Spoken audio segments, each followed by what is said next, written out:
హయాంలో చేపట్టినటువంటి కొన్ని పనులు వాటిని సందర్శించాలని వాటి ప్రోగ్రెస్ కనుక్కోవాలనేటువంటి ఉత్సాహం వారు కనబరిచినప్పుడు నేను అదేవిధంగా వారితో పాటుగా నేను మరియు స్థానిక ఎమ్మెల్యే అయినటువంటి ఆదిరెడ్డి వాసు గారు ఇక్కడికి రావడం జరిగింది. మొరంపూడి బ్రిడ్జ్ ఏదైతే ఉందో గత కొన్ని రోజులుగా వివాదాస్పదంగా మారినటువంటి సందర్భంలో వివాదాస్పదం అని ఎందుకంటున్నానంటే నాకంటే ముందు ఇక్కడ ఉన్నటువంటి మర్గాని భరత్ గారు వారి హయాంలోనే వారు కొట్లాడి నితిన్ గడ్కరీ గారితో నేను ఈ మొరంపూడి బ్రిడ్జ్ శాంక్షన్ చేయించాను అని చెప్పి వారు చెప్పడం జరిగింది. కనుక ఒక్కసారి పాత్రికేయ మిత్రులందరికీ కూడా ఇక్కడ ఏదైతే శిలాఫలకం ఉందో దాన్ని చూపించాలని, ఏదైతే ఇక్కడ అభివృద్ధి పనులు ప్రారంభమయ్యాయో అయ్యి మరి గత హయాంలోనే వారికంటే ముందే ప్రారంభమయ్యాయి అనేటువంటి అంశాన్ని పాత్రికేయుల మాధ్యమంగా ఇక్కడ ఉన్నటువంటి ప్రజలకు కూడా తెలియజేయాలి అనేటువంటి ఆలోచనతోటి ఈ మొరంపూడి బ్రిడ్జ్ని సందర్శించడం జరిగింది. మీరు చూసినట్లయితే ఇక్కడ 2 శిలా ఫలకాలు ఉన్నాయి. ఒకదాని మీద 2019వ సంవత్సరంలోనే దీనికి శంకుస్థాపన చేశారు అనేటువంటి అంశం మనకు అర్థమవుతుంది. ఆ తర్వాత 2021లో అనుకుంటాను రెండవ శిలాఫలకం వేసి కమెన్స్మెంట్ ఆఫ్ వర్క్ అంటే పని ప్రారంభం అని చెప్పి వారు అక్కడ శిలాఫలకం వేయడం జరిగింది. అందరూ కూడా నవ్వుతారు, ఎందుకంటే ఎవరు ఎక్కడ కమెన్స్మెంట్ ఆఫ్ వర్క్ అని చెప్పి ఇంతవరకు శిలాఫలకం వేసినటువంటి దాఖలాలు దేశంలోనే లేవు. రాష్ట్రం వదిలేసేయండి, దేశంలోనే లేదు.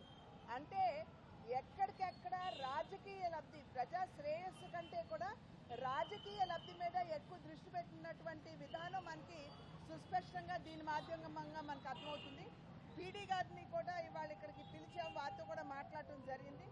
దగ్గర 100 కోట్లతోటి మొరంపూడి బ్రిడ్జ్ ఏదైతే ఉందో ఈ 216A నేషనల్ హైవేలో అంతర్భాగంగా ఈ యొక్క బ్రిడ్జ్ని కూడా కేంద్ర ప్రభుత్వం చేపట్టడం జరిగింది. దీనికి 100 కోట్లు అవుతుంది.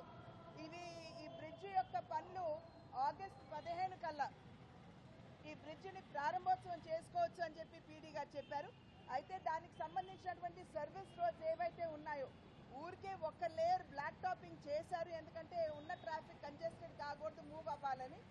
రాబోయే కాలంలో ఒక నెల పాటు ట్రాఫిక్ డైవర్ట్ చేసి మిగిలిన లేయర్స్ కూడా ఈ సర్వీస్ రోడ్స్లో వేసి దీన్ని పటిష్టం చేస్తామని చెప్పి పీడీ గారు కూడా చెప్పడం జరిగింది.